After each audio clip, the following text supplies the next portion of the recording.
the cleanest public transit I've been on is in Asia.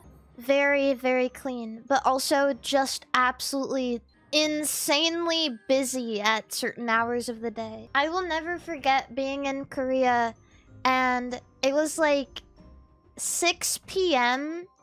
on a Friday in Gangnam, and I got on the train at Gangnam station. Terrible idea, by the way. Terrible decision on my part. And I got pushed in to a train car so fucking packed that everybody was getting smushed against the walls. There was no room to breathe. It was so hot, and the door couldn't close because people were still trying to push their way on.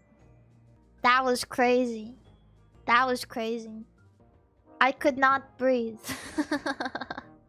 They pushed you? Yeah, because I was in the line. Because I was in the line.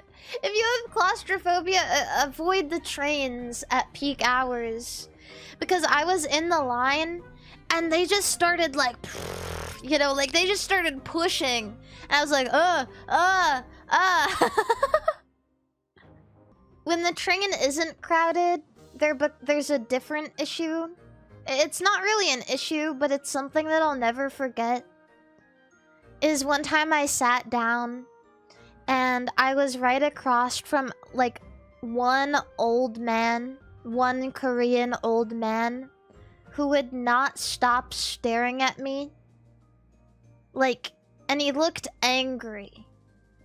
And I didn't really know what to do. And I kept, like, looking around and pretending like I didn't notice it. And then we accidentally locked eyes.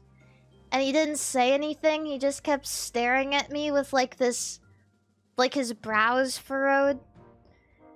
And it made me feel really bad. Like, am I doing something wrong? Did I do something wrong? And so I was like looking everywhere to see if there was something that I was doing. I was like holding my bag really close. I was like looking down, like, did I leave something? I was looking up. I was like trying really hard to not lock eyes with him. I was looking anywhere else. And so the entire train ride, I was like looking at the floor, and I could feel his eyes piercing through my skull. I don't know.